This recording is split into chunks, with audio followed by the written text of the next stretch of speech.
जय Hind friends. Network analysis का part हम लोगों का चल रहा था और उसी सीरीज में आगे बढ़ते हुए लास्ट जो हमारा लेक्चर समाप्त हुआ था वो था how to find out T parameters in two port network. साथ में हमने ये भी देखा था कि लैटिस नेटवर्क कैसे जो है डिराइव किया जाता है। लैटिस नेटवर्क का जेड पैरामीटर का क्या डायरेक्ट फार्मूला है, क्या डायरेक्ट शॉर्टकट है, वो भी हमने देखा था। आज का जो हमारा टॉपिक है वो है टू पोर्ट नेटवर्क की रेसिप्रोसिटी एंड सिमेट्रिकल कंडीशंस क्या होती हैं, या कौन से टू पोर्ट नेटवर्क को रेसिप्रोकल कहा जाएगा, कौन से टू पोर्ट नेटवर्क को सिमेट्रिकल कहा जाएगा, ये सब हमें देखना है।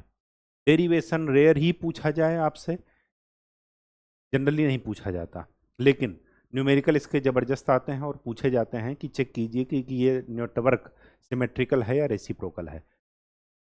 सबसे इंटरेस्टिंग बात यह है कि आपको रेसिप्रोसिटी और सिमेट्री की कंडीशंस पता होनी चाहिए। ये बहुत ही इंपॉर्टेंट है क्योंकि ये कंडीशंस भी कई बार ऑब्जेक्टिव क्वेश्चंस में पूछी गई हैं। तो चलिए स्टार्ट करते हैं। Reciprocity and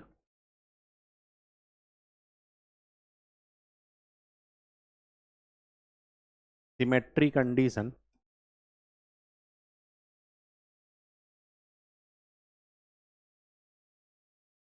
in two port network. Two port network कब सिमेट्रिकल कहा जाएगा, कब रेसिप्रोकल कहा जाएगा, ये हमें देखना है। ठीक है, तो सबसे पहले इनकी डिफिनीशन देख लेते हैं। नोट कर लीजिए, a network is said to be reciprocal if and only if, I double F का मतलब if and only if excitation to response ratio, या इसी का उल्टा भी कर सकते हैं, रिस्पॉन्स टू एक्साइटेशन रेशियो। ठीक है, दोनों सही है। Ratio is same if port is interchanged. इसका मतलब क्या है ये जान लीजिए। टू पोर्ट नेटवर्क में ये डिब्बा है, ये है इनपुट, ये है आउटपुट। हमने इनपुट में अगर V1 वोल्टेज लगाया तो यहां पर जो करंट फ्लो हो रही है वो हो रही है -I2 बाहर की तरफ। ठीक है, और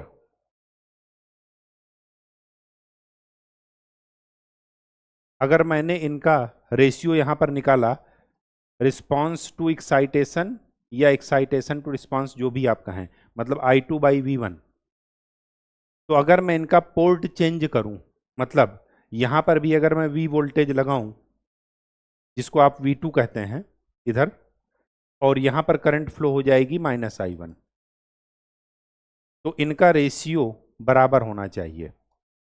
अगर मैं V1 और V2 को इक्वल ले लूं तो ये कहूंगा कि I1/V1, sorry I2/V1 if V1 is equal to V2 is equal to V, मैंने मान लिया, तो I2/V is equal to I1/V। Response to excitation ratio या एक्साइटेशन टू रिस्पॉन्स, एक्साइटेशन का मतलब इनपुट, सीधा सा मतलब ये है, और रिस्पॉन्स का मतलब आउटपुट। तो इनपुट और आउटपुट का रेशियो या आउटपुट और इनपुट का रेशियो अगर हम पोर्ट का इंटरचेंज करते हैं तो सेम रहना चाहिए। अगर सेम है तो नेटवर्क को बोलेंगे रेसिप्रोकल। क्या बोलेंगे? रेसिप्रोकल।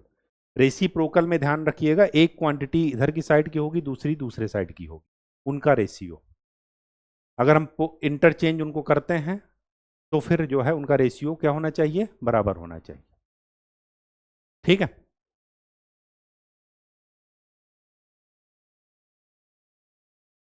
ठीक। सिमेट्री की देख लेते हैं। A network, two port network की बात कर रहे हैं। A two port network is symmetrical if input and output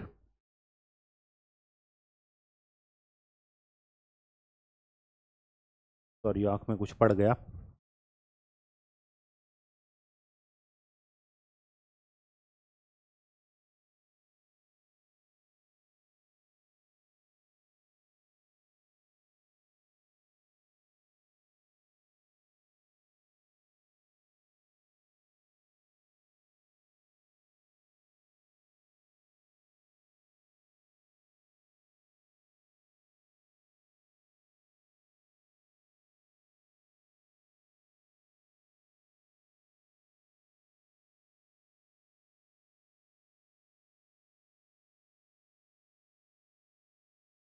If input and output ports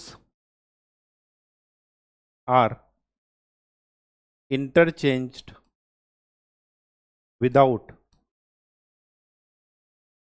altering ports voltage and current, हम पोर्ट वोल्टेज और करंट को चेंज किए बिना अगर हम इनपुट और आउटपुट को चेंज कर दें और दोनों का रिजल्ट सेम आए तो इसका मतलब नेटवर्क सिमेट्रिकल है। इसका क्या मतलब है वो जान लीजिए। इसका मतलब ये है कि अगर मैंने यहां पर V1 लगाया और V1 लगाने पर I1 करंट फ्लो हुई, तो ठीक अगर मैं इसको चेंज कर दूं, पोर्ट का चेंज कर दूं, मतलब अगर इधर ले आऊं तो ये I2 हो जाए और ये V2 हो जाए, तो इनका रेशियो मतलब V1 बाई I1 और V2 बाई I2 इनका रेशियो सेम हो। मतलब पोर्ट का वोल्टेज और करंट चेंज किए बिना अगर हम पोर्ट को चेंज कर दें, इनपुट और आउटपुट को चेंज कर दें, कहने का मतलब ये है कि अगर V2 I2 को इधर ले आएंगे और V1 I1 को इधर ले आएंगे तो दोनों का रेशियो क्या होना चाहिए? सेम। आपको यही ध्यान देना है, रेसिप्रोकल में दोनों क्वांटिटी एक दूसरे के अपोजिट पोर्ट की होती हैं। मतलब अगर V1 इधर होगा तो I2 इधर होगा, लेकिन सिमेट्री में दोनों सेम पोर्ट की तरफ की क्वांटिटी होती हैं, उनका रेशियो लिया जाता है। ठीक है, डिफिनीशन ध्यान में रखिएगा, कंडीशंस ध्यान में रखना है। कंडीशंस क्या है वो देख लेते हैं। एक को मैं डिराइव किए दे रहा हूं ताकि चीजें आपके लिए आसान हो जाएं।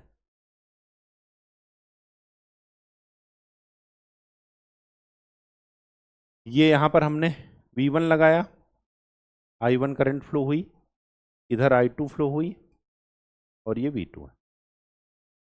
अगर एक Z पैरामीटर मैं सिंपली लिखता हूं तो V1 इज इक्वल टू क्या लिखूंगा? Z11 I1 plus Z12 I2 और V2 is equal to Z21 I1 plus Z22 I2। अगर मैं क्या करता हूं, I1 को 0 करता हूं, इसका मतलब ये हुआ कि इनपुट को मैंने